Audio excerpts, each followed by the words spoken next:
Hello folks, it's Oli Paton here. Welcome to my new video. It's exactly 1 week until the first National Series race of the year at Cumcan, the HSBC National Downhill Series. It's a really exciting time of the year because it's the time when everybody has put all their hard work over the winter to the test. They've got their new bikes, new kit, and it's a really good tell as to who's going to be at the top of the leaderboard for the rest of the season.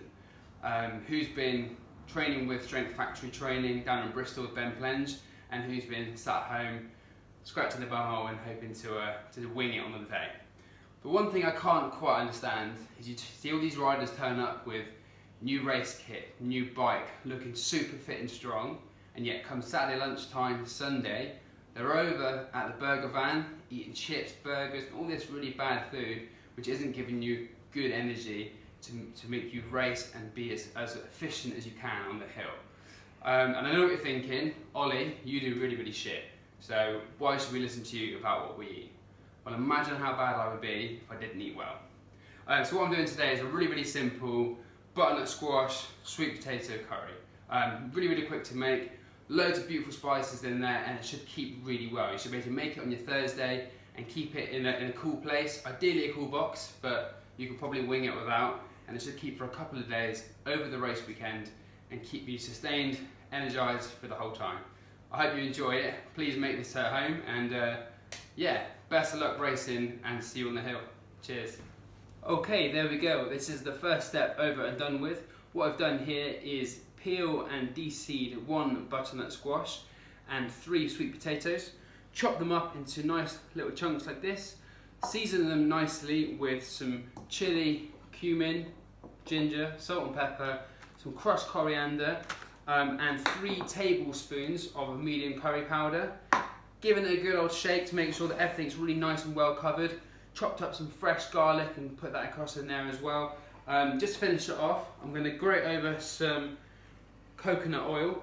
It's a slightly healthier fat for you than your regular sort of rapeseed oils or olive oil, of course. And also, I just like the taste, to be honest with you. After that, what we're going to do is put it in the oven on 180 degrees Celsius and bake that for 40 minutes. If you do have yourself a nice Steve Irwin tea towel, it will make your food taste a little bit better, but it's not integral to the recipe. Okay, next up, we'll put a little bit more coconut oil into a wok here. I chopped up some lovely red onion and some fresh garlic in there. Whack that all into the wok. Give that a good flick.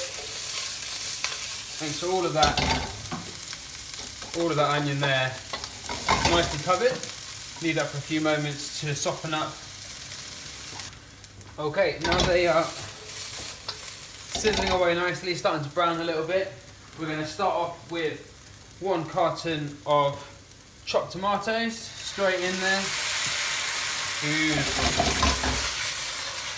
Mix them up nicely, make sure everything out of that carton there. Waste not, what not, as my mum always says.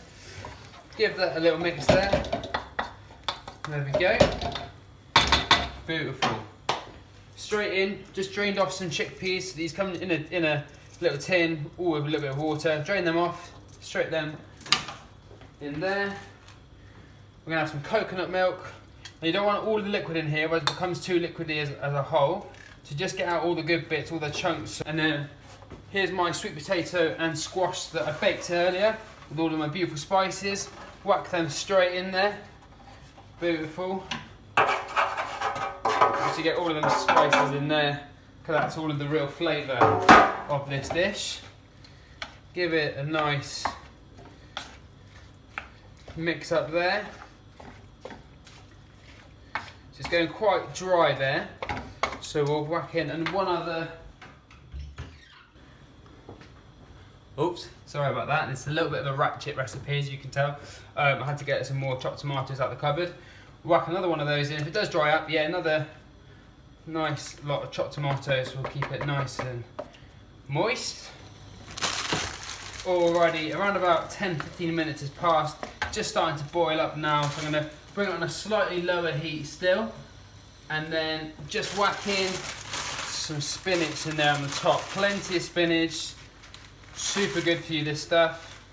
Looks like too much. What that will do in a few minutes, thanks to all the heat, is start to wilt down. So that's what we want it to be. Adds a really, really nice texture to the curry and something a little bit different, and also some beautiful green colour, as you can see there.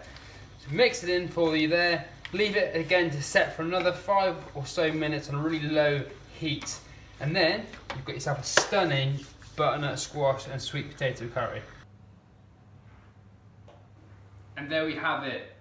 A beautiful veg curry, ideal for a race weekend. You've got a big old vat of that in this wok here behind me. Put that into some Tupperware tubs. It should keep pretty well for the race weekend. Keep you sustained.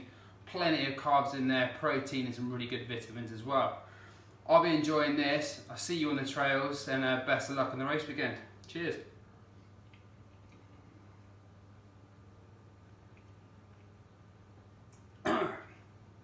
Really good.